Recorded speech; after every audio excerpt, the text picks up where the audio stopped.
Jadi Canon EOS R6 Mark II itu udah hadir di Indonesia dengan harga yang cukup memberikan rasa trauma.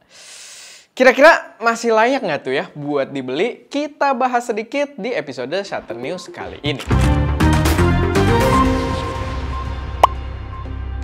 Episode Shutter News kali ini disupport oleh toko kamera online kamera.co.id. Informasi pertama, Canon Indonesia baru aja meluncurkan kamera terbarunya yaitu Canon R6 Mark II di Indonesia. Yang entah kenapa diluncurinnya bareng sama printer di Indonesia. Tapi ini adalah kamera yang menarik dengan sensor baru beresolusi 24 megapiksel dengan kemampuan electronic shutter hingga 40 frame per second dengan minim distorsi. Videonya juga menarik, sekarang bisa 4K 60p oversampling dari 6K, mantep. 6K ProRes RAW pakai Atomos cuman via micro HDMI dan bisa slow-mo Full HD sampai 180 frame per second. Kamera yang menarik yang gua juga lumayan kepo buat coba kalau memang nanti dapat kesempatan. Hanya saja diluncurkan di Indonesia itu dengan harga yang cukup memberi trauma yang lumayan dalam gitu ya. Jadi soal harga ini menarik sebenarnya karena ada pembanding yang sangat konkret di mana di luar negeri ada 3 kamera di level harga yang sama yaitu 2.500 US dollar, A74, XH2S dan R6 Mark II ini.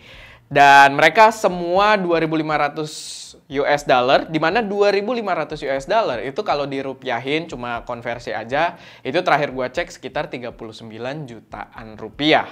Nah, A74 launch di Indonesia itu somehow bisa jual dengan harga 37 juta body only. Yang itu harusnya jadi kredit tersendiri buat Sony yang bisa jual lebih murah dari MSRP di luarnya. Fujifilm X-H2S 40 juta yang udah cukup mengecewakan waktu itu buat gue. Karena gue berharap harganya sama di 37 jutaan. Karena 3 juta itu nggak sedikit ya guys gitu kan. Walaupun ujung-ujungnya ya terakhir gue beli X-H2S kemarin. Tapi ya itu, gue berharap harganya sama di 37 jutaan. Lalu sekarang hadir R6 Mark II dengan harga 45 juta rupiah. Nggak masuk akal.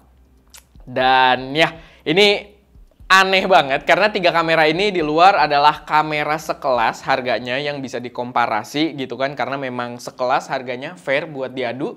Tapi di Indonesia kok bedanya lumayan jauh ya antar mereka bertiga. Tapi buat user yang udah well invested di gear Canon atau lensa-lensanya Canon RF sih harusnya nggak ada masalah ya. Kamera ini tetap upgrade yang menarik dari EOS R atau R6 yang pertama. Apalagi sebenarnya Canon udah melakukan ini cukup lama gitu ya. Jadi buat temen-temen yang memang pengguna sistem Canon RF harusnya sudah terbiasa juga. Selanjutnya ini masih berita seputar Canon yang mengumumkan development dari 19 megapiksel full frame global shutter sensor. Wow. Sayangnya mengutip dari dpreview.com katanya sensor ini punya kemungkinan kecil bakal diadaptasi ke dalam produk kamera karena dia didesain untuk pengaplikasian industrial dan security purpose. Dan itu jadi informasi yang agak menyebalkan ya, jadi turun down banget gitu, jadi nggak menarik karena gue udah cukup excited awalnya, apalagi Atomos juga kemarin belum lama umumin sensor global shutter buat ke kamera cinema. Tapi dari situ gue sih yakin, kalaupun bukan sensor yang ini, yang lagi kita angkat ini, si 19 megapiksel global shutter ini.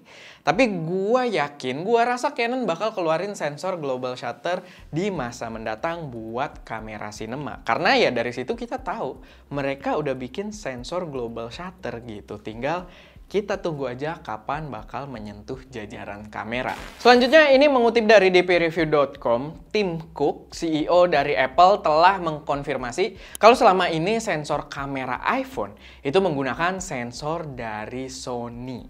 Hal itu terungkap dari cuitan di Twitternya yang juga dilengkapi dengan foto di salah satu facility Sony di Kumamoto.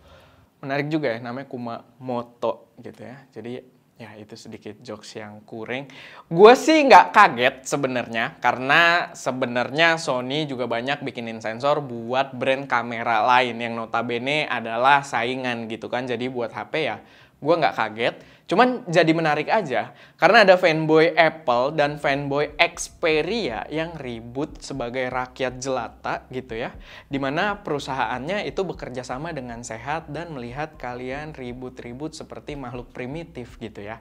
Jadi pelajarannya adalah tetap berkarya dan nggak usah julitin gear apa yang dipakai oleh orang lain. Atau nggak perlu juga validasi kalau gear kalian itu yang paling oke. Lanjut lagi, ini ada informasi yang cukup menarik buat para konten kreator kayak kita dan mungkin kalian juga. Karena mengutip dari Petapixel, TikTok itu akan mulai menantang YouTube dengan mengetes fitur video landscape full screen di platform mereka.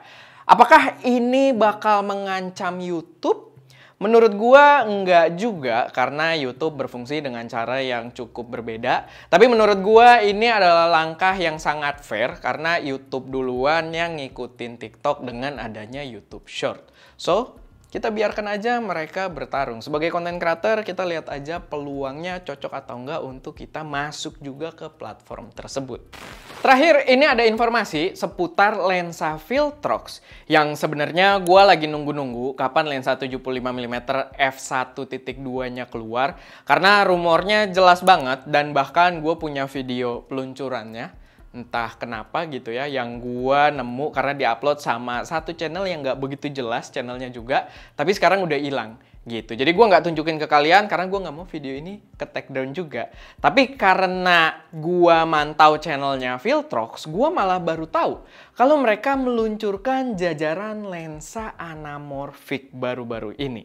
Lensanya keren-keren banget tampangnya, profesional abis dengan aksen putih mewah gitu.